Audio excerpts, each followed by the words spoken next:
রাজধানীর যাত্রাবাড়ীতে ঢাকা চট্টগ্রাম মহাসড়ক অবরোধ করেছেন আন্দোলনকারীরা। সড়কের বিভিন্ন জায়গায় গাছের গুঁড়ি ও ইট ছড়িয়ে যানবাহন চলাচল বন্ধ করে দিয়েছেন তারা।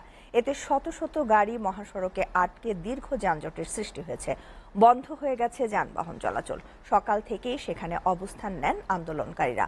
পরে শিক্ষার্থীদের সঙ্গে পুলিশের সংঘর্ষ শুরু হলে পুলিশের গুলিতে দুই পথচারী গুলিবিদ্ধ হওয়ার খবর পাওয়া গেছে।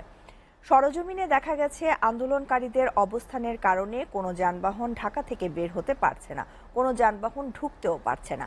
এমনকি রিকশা, মোটরসাইকেল, সাইকেলও দেয়া হচ্ছে না।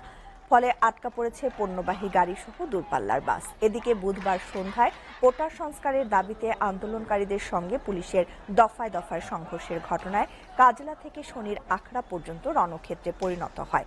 এ সময় হানিফ ফ্লাইওভারের টোল প্লাজায় আগুন দেওয়ার ঘটনা ঘটে। স্থানীয়রা জানায়, পুলিশ অবরোধকারী শিক্ষার্থীদের ছত্রভঙ্গ করতে গেলে সংঘর্ষ বাধে। সংঘর্ষে শর্টগানের গুলিতে শিশুসহ অন্তত 6 জন আহত এবং সিয়াম নামে এক যুবক নিহত হন।